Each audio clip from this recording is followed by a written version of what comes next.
प्यारे बच्चों, मैं आपकी साइंस की मैडम मधुलिका। हम पिछली वर्कशीट में पौधों के बारे में पढ़ रहे थे। आज हम फूल के बारे में जानकारी लेंगे। देखिए, ये गुड़हल का फूल है जिसकी पत्ती मैंने कल आपको जालिका शिरा विन्यास के लिए दिखाई थी कि ये मध्य शिरा है और ये बाकी शिरा का जो जाल है ये जालिका शिरा विन्यास है। अब इसी पौधे में ये कली उग रही है और ये फूल निकला हुआ है। ठीक है बेटा।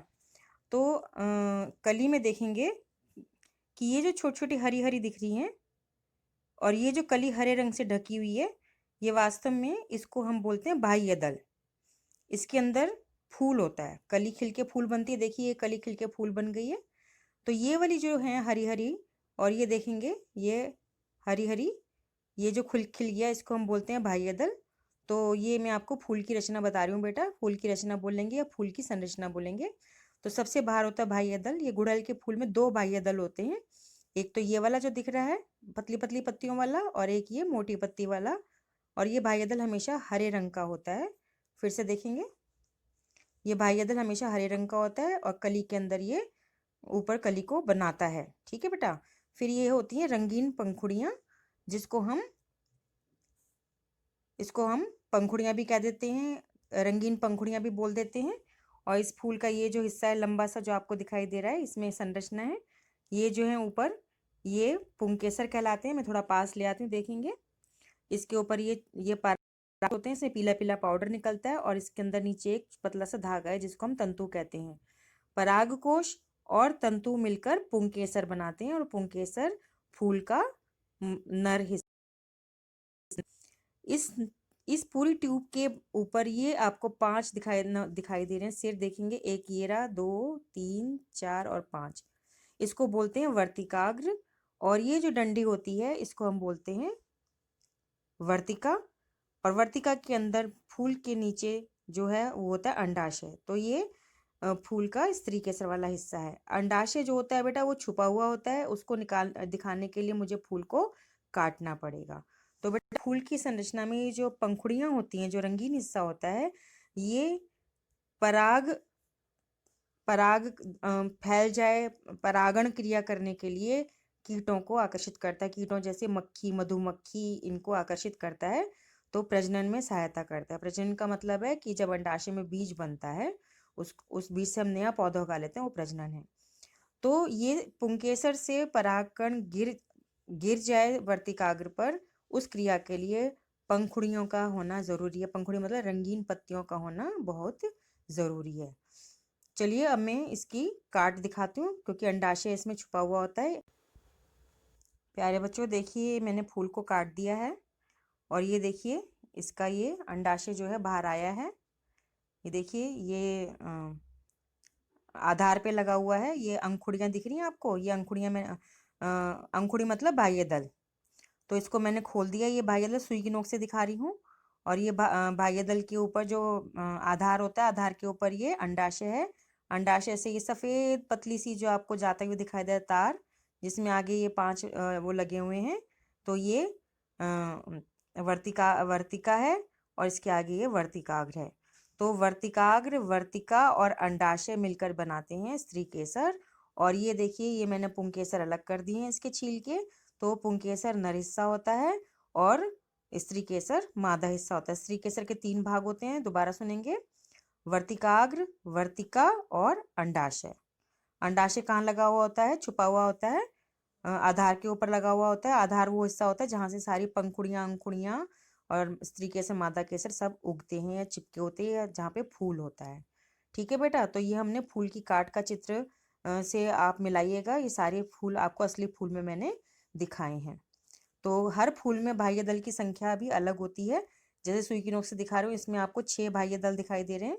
और अगर हम इसको खोलेंगे तो ये सारा जुड़ा हुआ होता है बाह्य दल। तो ये एक ही होता है बाह्य दल। तो एक ये और 6 ये 7 संख्या होगी बाह्य दल की। और पंखुड़ियाँ 5 हैं, 1 2 3 4 और ये 5। तो हर फूल में अंकुड़ी और पंखुड़ी की संख्या अलग होती है। अंकुड़ी मतलब बाह्य दल और पंखुड़ी मतलब रंगीन पत्तियाँ। प्यारे बच्चों, ये आपकी आज की वर्कशीट है 13 तारीख की, वर्कशीट नंबर 13, कार्यपत्रक जिसे बोलते हैं, और ये विज्ञान का है। ठीक है बेटा। तो पौधों को जानिए, हम इसके बारे में काफ़ी टाइम से पढ़ रहे हैं। हमने पौधों के प्रकार के बारे में पढ़ा और प्रकाश संश्लेषण क्रिया के बारे में पढ़ा। आज हम फूल के बारे में पढ़ेंगे कि फूल पौधे का सबसे खूबसूरत और रंगीन भाग है। ये तने या शाखा से एक छोटे से डंठल की सहायता से जुड़ा रहता है। फूल के डंठल के आधार के ऊपर 4 चक्कर होते हैं। एक फूल में बाह्यदल, पंखुड़ी, पुंकेसर और तथा स्त्रीकेसर होते हैं। तो बाह्यदल हरी पत्ती जैसी संरचना है जो कि कली की रक्षा करते हैं और एक फूल का सबसे बाहरी भाग है। पंखुड़ी जो है फूल का रंगीन भाग होती है, खुशबूदार होता है, परागण के लिए कीटों को आकर्षित करता है, मतलब रंग बिरंगी पत्तियां देख के कीट आकर्षित होते हैं और ये बाहरी दूसरी चक्र बनाते हैं। तो स्त्री केसर किसे कहते हैं? फूल का मादा जनन जनन अंग है। इसमें अंडाशय, वर्तिका और वर्तिकाग्र होते हैं। पुंकेसर फूल के नर जनन अंग है। प्रत्येक पुंकेसर में एक डंठल होता है जिसे तंतु कहते हैं और एक थैलीनुमा रचना जिसे परागकोश कहते हैं होता है, जिसके अंदर परागकण भरे होते हैं। बेटा जो मैंने जो वीडियो भेजी है उसमें इन सारी चीज़ों को दिखाया है मैंने। बाह्य दल को अंकुड़ी भी कहते हैं और पंखुड़ी, अंकुड़ी हरी होती है, अंकुड़ी या बाह्य दल हरा होता है, पंखुड़ी रंग हमेशा रंगीन होती है। स्त्री केसर एक फूल में एक ही होता है और पुंकेसर एक फूल में बहुत सारे होते हैं। तो ये जो फूल की काट का चित्र है बेटा, आपका जो पाठ है पौधों को जानिए उसमें भी मिलेगा। इसके अलग अलग भाग हैं और इसके बारे में मैंने आपको वीडियो में बताया है। तो स्त्री केसर मादा जनन अंग हो गया फूल का और इसके अंदर 3 हिस्से होते हैं। एक होता है वर्तिकाग्र, वर्तिका और अंडाशय। अंडाशय के अंदर छोटे छोटे बीज जैसी रचना होती है जिसको हम बीजांड कहते हैं। तो जो बीजांड होता है, जब पुंकेसर से पराग कण आके वर्तिकाग्र पे गिरते हैं तो इस क्रिया को परागण कहते हैं और उसके बाद बीजांड बीज में बदलते हैं और जो अंडाशय होता है वो फल में बदल जाता है। जैसे आम का फल, उसमें एक ही बीजांड है तो एक ही बीज बनता है। अमरूद में बहुत सारे बीजांड है तो अमरूद के अंदर बहुत सारे बीज बन जाते हैं। टमाटर है, बैंगन है, तो ये जो आम, टमाटर, बैंगन, ये सब अंडाशय होते हैं और इसके अंदर बीज होते हैं। तो बीजांड से बीज बनता है। तो अब हम फूलों के कार्य के बारे में पढ़ेंगे। फूल पौधे का जनन अंग होता है। रंगीन पंखुड़ियाँ होती हैं जो कीटों को आकर्षित करता है और परागण में मदद करता है। तीसरा भाग है परागण के पश्चात फूल जो है फल बनता है और बीज उत्पन्न करता है। अब आपसे एक एक्टिविटी की बात कही जा रही है कि 2 अलग अलग फूल लीजिए और इसमें बाह्य दल और पंखुड़ियों का निरीक्षण कीजिए और फिर ऊपर दिखाए चित्र की सहायता से पुंकेसर को पहचानने का प्रयास करिए। फूलों से पंखुड़ियाँ, पुंकेसर हटा दीजिए ताकि आप श्रीकेसर या पिस्टिल को स्पष्ट रूप से देख सकें। तो बेटा इसमें आप श्रीकेसर शब्द पढ़ेंगे, पिस्टिल शब्द को छोड़ दीजिए। और फिर आपने फूल का नाम लिखना है, तालिका बनानी है, बाह्य दल की संख्या लिखनी है, रंग लिखना है, पंखुड़ी की संख्या एवं रंग लिखना है, यानी जो रंगीन हिस्सा है, क्या बाह्य दल और पंखुड़ी जुड़े हुए हैं या अलग अलग हैं। पुंकेसर स्वतंत्र अथवा पंखुड़ी से जुड़ा हुआ है। स्त्रीकेसर उपस्थित है कि अनुपस्थित है। जैसे उन्होंने गुलाब का फूल लिया तो पहला हमने भरना है बाह्य दल। तो बेटा ये ना एंट्री गलत है, यहाँ पे आना चाहिए था हरा। बाह्य दल हमेशा हरा होता है, बाह्य दल को हम अंकुड़ी भी कहते हैं। और जो पंखुड़ी होती है ये गलत भरी हुई है, यहाँ पे इसका रंग भरना चाहिए था गुलाबी या लाल। तो बेटा आप ये गलती ठीक कर लेना। और क्या बाह्य दल पंखुड़ी जुड़ा हुआ है? नहीं, अलग अलग है। पुंकेसर स्वतंत्र मतलब अलग अलग है और स्त्रीकेसर होता है। ऐसे ही आप दूसरा फूल ले लीजिए गुड़हल का, जो कि मैंने वीडियो में बताया है। तो बाह्य दल की संख्या जो होती है वो 7 हो गई और रंग हरा हो गया। पंखुड़ी की संख्या 5 हो गई और रंग लाल हो गया। क्या बाह्य दल पंखुड़ी जुड़े हुए? नहीं। पुंकेसर स्वतंत्र है? हाँ। स्त्रीकेसर उपस्थित है? हाँ, क्योंकि स्त्रीकेसर में मैंने 3 हिस्से आपको दिखाए थे। अब हम प्रश्नों के उत्तर लिखेंगे। एक पौधे के प्रजनन अंग का नाम बताइए। तो प्रजनन अंग का नाम है फूल।